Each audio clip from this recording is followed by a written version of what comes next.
Class 10th standard math sample paper के question number 36 के solution में हम लोग पहुंच चुके हैं, जो कि है केस बेस्ड प्रॉब्लम। अगर आपने इसे प्रीवियस वीडियो अभी तक नहीं देखा, साथ ही साथ आने वाले वीडियोस का सॉल्यूशन देखना चाहते हो, तो कंप्लीट प्लेलिस्ट का लिंक मिलने वाला है आपको डिस्क्रिप्शन में।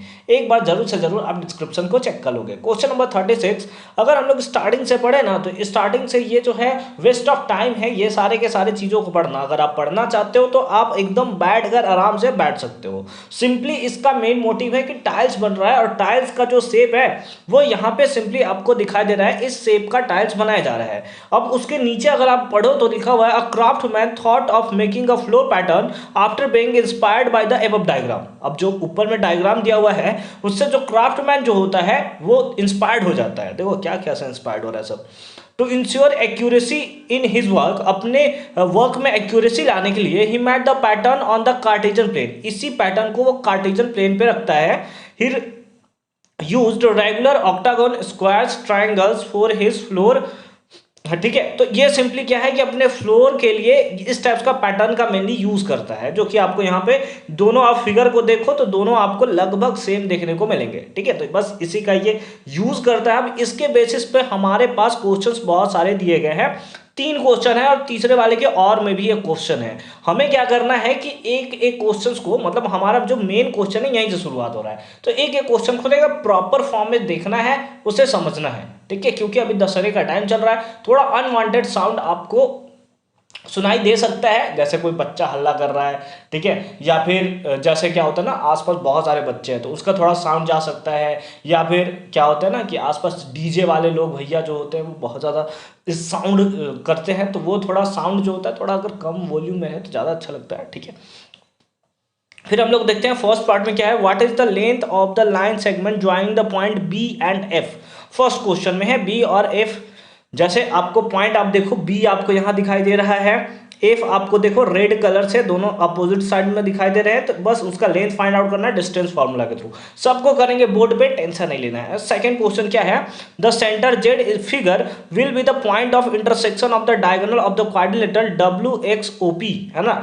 डब्ल्यू एक्स ओ पी आप देख लोगे। इसमें अगर मैं आपको बोलूँ ना, तो ये कोऑर्डिनेट आपके इंपॉर्टेंट है कि डब्ल्यू का कोऑर्डिनेट क्या है, एक्स का कोऑर्डिनेट क्या है, ओ का कोऑर्डिनेट क्या है, पी का कोऑर्डिनेट क्या है, then what is the coordinate of Z. अगर आप डब्ल्यू एक्स ओ पी को ध्यान से देखो तो डब्ल्यू एक्स यहाँ देखो ग्रीन में है ना, और ओपी आप देखो तो ऊपर में आपको दिखाई देगा। तो अगर इसको आप ज्वाइन करोगे ना तो आपको एक रेक्टेंगुलर शेप मिलेगा। ठीक है, तो सिंपली उसका पूछा है कि mid point coordinate of Z बताना है, बनाएंगे प्रॉपर फॉर्म में, टेंशन नहीं लेना है।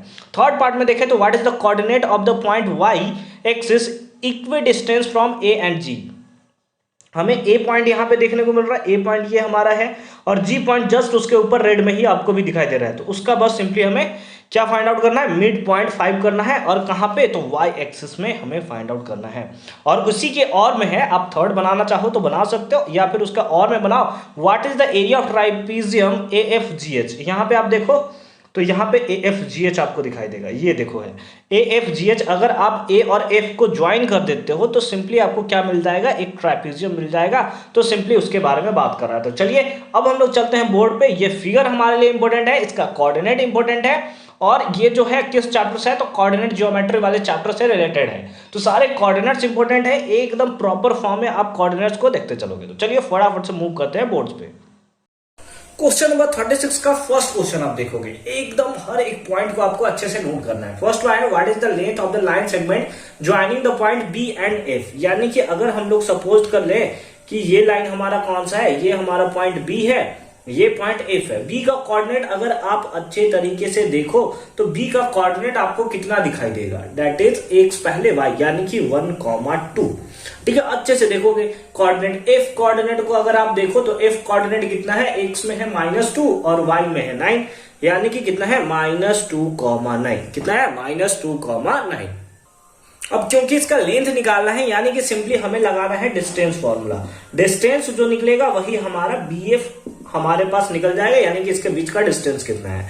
डिस्टेंस फॉर्मूला होता क्या है, दैट इज x2 - x1 का whole square plus y2 - y1 का होल स्क्वायर। यही होता है फॉर्मूला। आज आप पुट कर देते हैं रूट अंडर। इसको सपोज कर लेते हैं ये हमारा x1 y1 है, और इसको सपोज कर लेते हैं ये हमारा x2 y2 है। तो x2 - x1 यानी कि -2 -1 का whole square plus y2 minus y1 यानी कि 9 -2 इसका क्या होल स्क्वायर।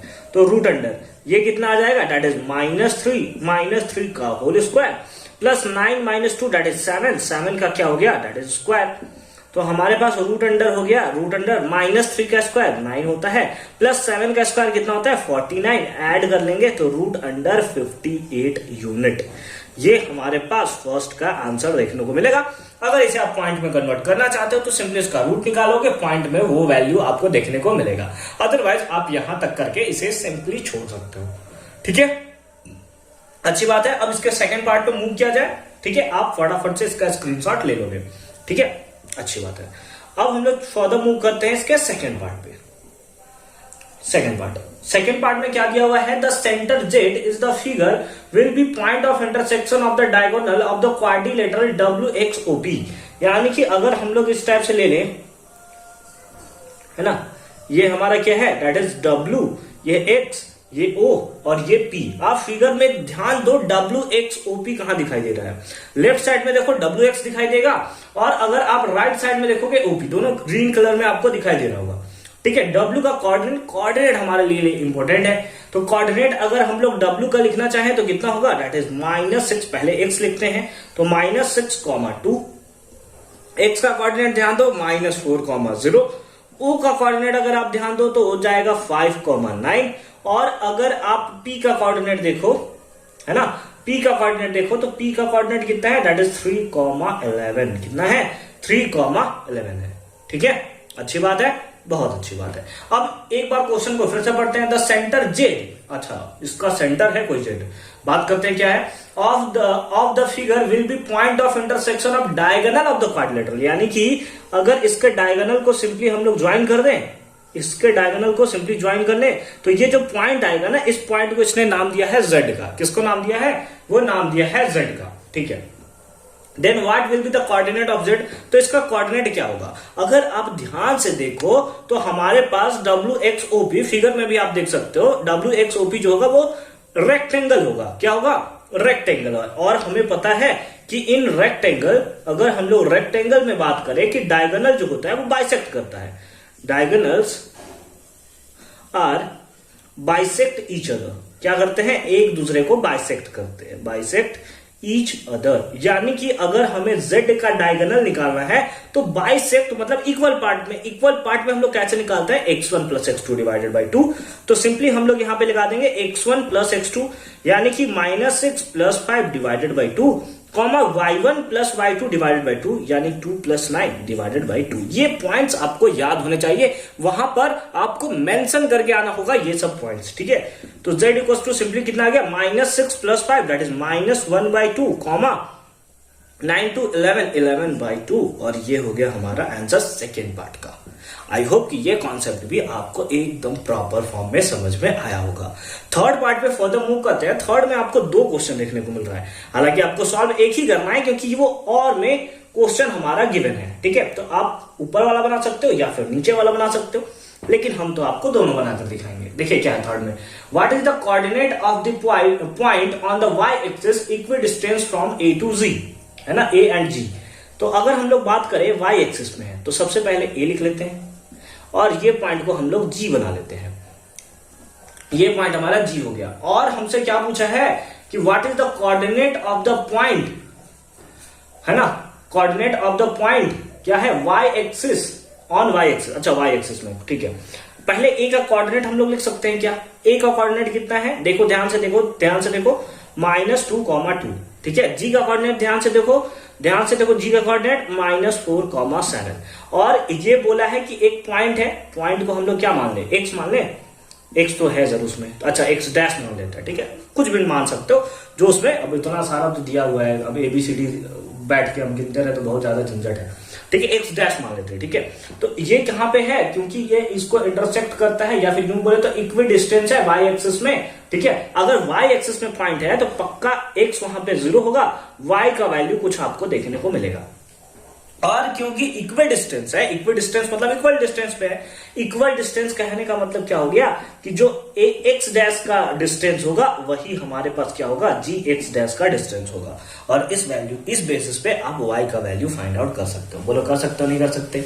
हाँ सर कर सकते हो। डिस्टेंस फॉर्मूला लगा दो इधर, x2 माइनस, इसको लेटर सपोज कर लो x1 y1, इसको सपोज कर लो x2 y2, ठीक है। x2 माइनस x1 यानी कि 0 माइनस, और एक फॉर्मूले का है ना -2 होगा ना, x2 माइनस x1, x1 का मान, तो x माइनस माइनस प्लस हो जाएगा, तो सिंपली इसको हम लोग प्लस कर देते हैं, +2 का whole square plus y2 minus y1 यानी कि y माइनस 2 का whole square equals to G X dash. अगर ये इसको x2 y2 ले लिया है, इसको x1 y1 ले लो, कोई दिक्कत नहीं भैया, इसको x2 y2 ले लो, इसको x1 y1 ले लो, फिर भी आंसर वही आएगा। रूट अंडर क्या होता है formula, x2 minus x1, x2 minus x1 यानी कि 0 माइनस, और इसका अगेन -4 और इसका होल स्क्वायर, तो माइनस माइनस तो प्लस ही हो जाएगा, तो +4 का क्या हो जाएगा, whole square, plus y2 minus y1 यानी कि y माइनस 7 का क्या, होल स्क्वायर। अब ये इधर रूट है, इधर जाता तो स्क्वायर, और स्क्वायर से रूट कैंसिल होता, तो सिंपली हम लोग बोल सकते हैं कि रूट से रूट हमारा क्या हो जाएगा, दैट इज कैंसिल हो जाएगा।